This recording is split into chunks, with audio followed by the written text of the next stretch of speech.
Two-pronged approach to self-development. Before we begin, be sure to click the first link in the description to manifest your soul urge. Almost everybody I know, whether they are consciously on a path of personal growth and development or not, wants to change or improve some aspect of their life. Whether we go it alone, or with the support and guidance of a friend, group, mentor, or coach, the process is pretty much the same. While the exact method we use to create change may be different, there is an overriding approach that we all follow. That approach is basically expressed through the following 2 steps. Create an action plan and take action. Look at stoppers and work through old beliefs. These 2 steps are the core element needed to successfully change a behavior or condition in our lives. However, each step can be further broken down, and I offer the following guideline for processing change. Create an action plan and take action. Get crystal clear about what you really want. You would be surprised at how often people talk about items they want to change in their life, but after a discussion of the motivation behind that desire, we find out that the change is not really something they want. Or, perhaps not to the full extent they've been expressing it. The very first thing we must look at when we don't take action towards our stated goals is whether or not that goal is something we really want. Many times it is something that someone else wants for us or something that we have gotten into our heads that we should want. Some questions to ask yourself about the change you are looking for. Why do I want this? What will my life look like once this change has occurred? How will I feel about myself once I've made this change? Once you have clarity, figure out the gap between where you are and where you want to be.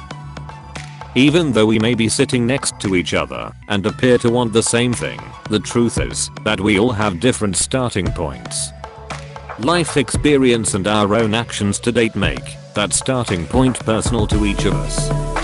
The biggest result of that difference is that each one of us must figure out where we are right now. Some questions to ask yourself. If what I want is a 10, and not having any element of this change in your life is a 0, at what number of actually living that change are you today? Identify, articulate, what pieces of this change you already have. This is an important step, because once we are at a 5, and not a 0, we usually get a whole new rush of energy which helps us get to the 10. Develop an action plan to get you from where you are to where you want to be. In my experience, 98% of the people who come to me for coaching know the steps they need to take to make the change they are seeking. It is important to write these steps down in the proper order so that you have a roadmap to follow for achieving your goal. Make it as thorough as possible, and remember it is a living document based on what you know in this moment. You may learn something tomorrow that will have you changing this plan.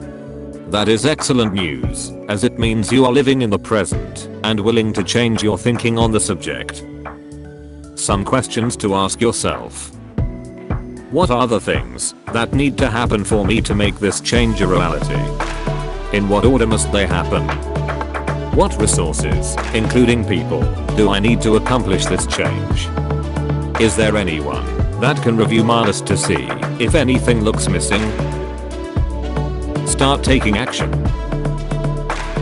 This may seem obvious, but it is usually where most of us get stuck. Even once we've broken down our action plan into easily executable steps, somewhere along the line we start faltering. However, for most of us, it is not with step 1. So, commit to taking action on your plan and beginning the process of actual change. Looking at where you get stuck is the second prong of this approach. Look at stoppers and work through old beliefs. Start noticing where your action plan is breaking down. It's critical for us to remain conscious through this process. In that way, we immediately see when we are off target on our action plan. Unfortunately, many of us just wake up one morning and realize we have not worked on our goal for a long time. This usually brings up feelings, all useless, of guilt, shame and low self-esteem. By staying conscious, we will be able to look at the reason for our stopping and turn that around. Some questions to ask yourself. What is there about this step that scares me? How often do I get to this particular step and stop all action? This applies to other changes you have tried to create in the past or are also trying to create. Why am I unwilling to proceed with this step? Is another person involved? Or an event from my past?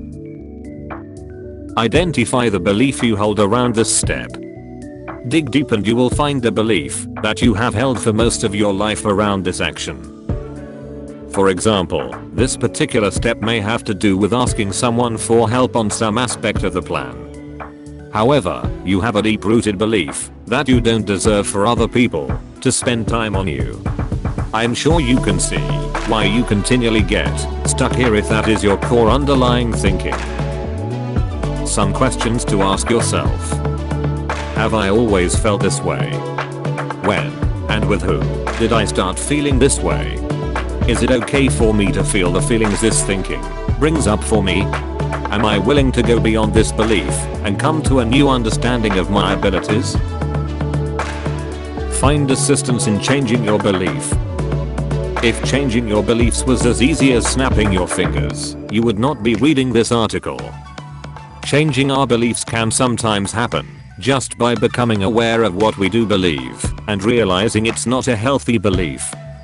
And no matter how much work you need to do, that is definitely the first step. However, when we have held a belief for what seems like our entire life, we usually need to work some process to creating lasting change of a belief. This is where a professional or an enlightened friend comes into the picture. Sometimes it is reading the right book, but if we don't know which particular book that might be, that could take years. I truly believe that the easiest way to change an underlying belief is to talk about it with someone else, someone who is supportive and wants you to change for the reasons you want to change, with no hidden agenda of their own. If you don't have a friend like that at the moment, consider hiring a coach to help you through this part of the process. Some questions to ask yourself.